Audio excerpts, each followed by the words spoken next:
사이코패스 강호순과 동석자에 대해서 나누겠습니다.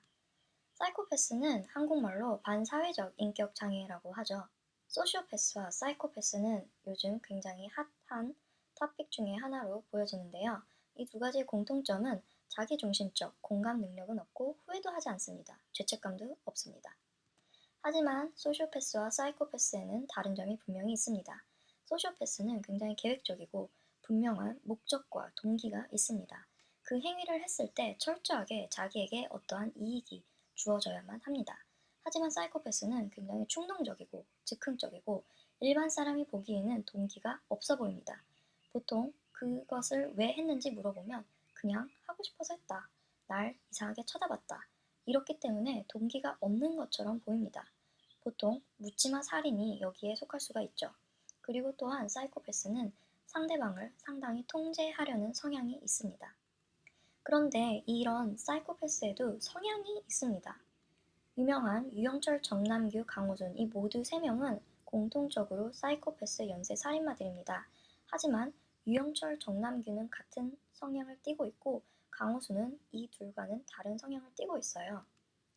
유영철, 정남규는 사회 부적응자에 가까웠고 굉장히 낮은 자존감, 그 다음에 자격지심들이 있었습니다.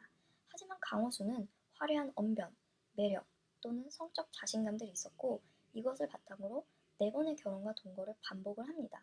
그런데 이런 강호순과 토끼군은 비슷한 점들이 있습니다. 강호순은 피해자로 하여금 죄책감을 가지게 합니다. 정류장에서 버스를 기다리고 있는 피해자들에게 다가가 제 차 타세요. 제가 나쁘게 보입니까?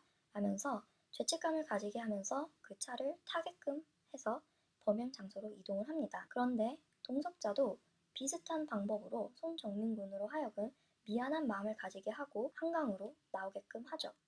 이 둘의 카톡 내용에서 보면은 손정민군은 나가고 싶어 하지 않지만 계속 쪼르는 동석자 때문에 다른 친구와도 당황스럽다는 말을 나누면서 나갈까 말까 많은 고민을 하지만 동석자는 손정민군을 재촉을 하면서 빨리 나오라고 하죠.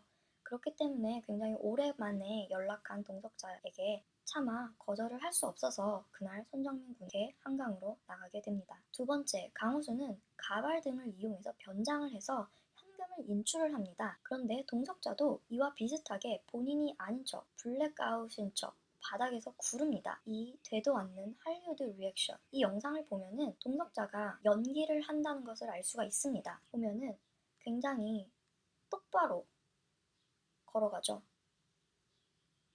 쓰레기통도 잘 피합니다. 전혀 취했다고 볼 수 없이 잘 걷습니다. 하지만 갑자기 아버지가 나타나면서 아버지가 뭐라고 했는가 봐요. 그러더니 갑자기 드러눕습니다.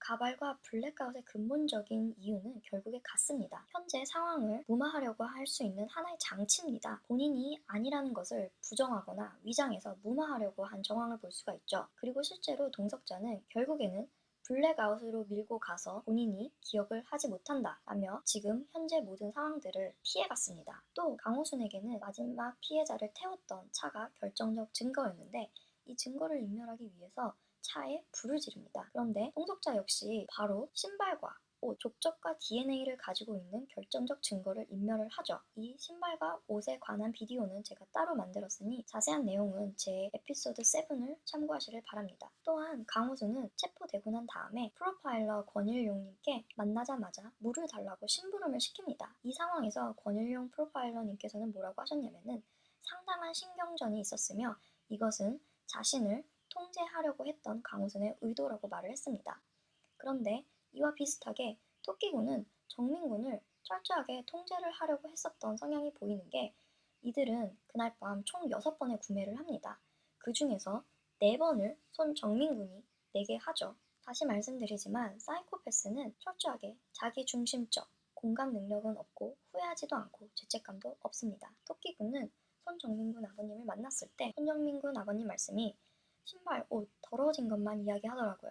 내가 알고 싶은 것은 그게 아닌데 친구가 없어진 상황에서 토끼군은 아무것도 한 게 없었습니다. 다른 친구들은 손정민 군 찾으러 다닐 때 한 번도 한강에 나오지 않았고 장례식장에도 오지 않았습니다. 연동된 아이패드조차도 제출하지 않았죠. 또한 강북에 가지 않았단 말도 아버님께 드리지 않았습니다. 그렇기 때문에 아버님은 손정민군을 찾기 위해서 강북과 강남을 오가야만 하는 일들이 있었고, 그 부분에 대해서 아버님은 이렇게 처절한 그 동선을 블로그에 올리셨죠. 토끼군은 아무것도 해드린 게 없습니다. 하지만 정상생활로 돌아가게 해달라 라는 말을 하죠. 이 문장에서 그 어떠한 슬픔에 대한 공감 능력도 없고 죄책감 또한 없다는 것을 느꼈습니다. 강우순이 피해자에 대해서 이렇게 얘기했습니다. 생각해보면 미안하겠죠. 제가 동석자 측의 입장문들을 다시 봤습니다. 위로의 말을 전한다. 억울해도 유족만큼 할까 해서 조용히 있었다. 낙인이 찍힐까 두려우니 자제해달라. 이게 동석자 측 입장문의 주요 내용입니다. 동석자 측은 손정민군이 없어지고 난 다음에 바로 했어야 하는 119도 부르지 않았고 연락도 늦게 했지만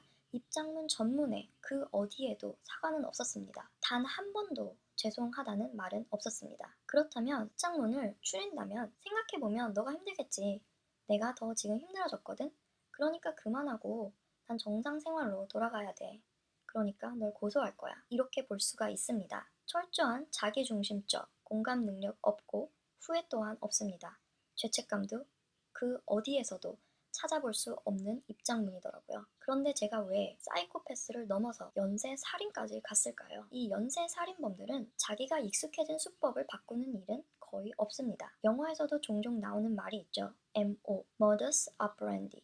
살인자들의 아이덴티티 같은 거죠. 그런데 토끼군에게도 MO 비슷한 그의 습관을 찾을 수가 있었습니다. 토끼군의 키워드는 한강, 자살입니다. 영상이 더 길어질 것 같아서 나눠서 올리겠습니다. Part 2에서 동석자의 MO에 대해서 나누겠습니다. 영상을 마치기 전에 한마디 던지겠습니다. 이미 성장해버린 사이코패스를 교정하는 것은 거의 불가능하다. 로버트 헤어 박사. 감사합니다.